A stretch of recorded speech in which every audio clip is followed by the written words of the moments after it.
G'day guys, in today's video I'm going to be talking about the GameSir X2, and this particular one I have an issue with it where it won't actually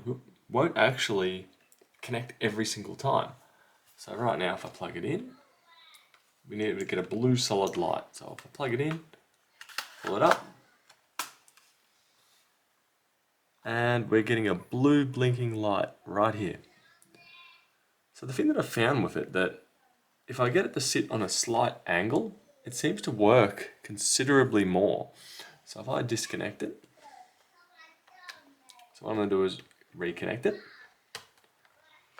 and tilt it upwards. Whoop. Where are we? Other way, upwards. And right now, we can't quite see, but we have a solid blue light.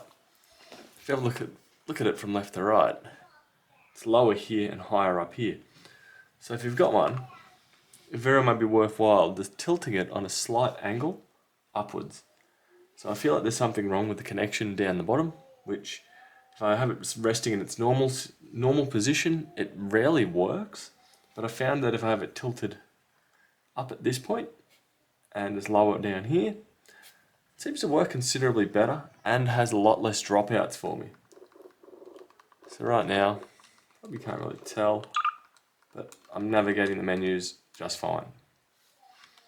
So hopefully that helps you with your GameSir X2, which I found that's just a particular method for me that has been most reliable.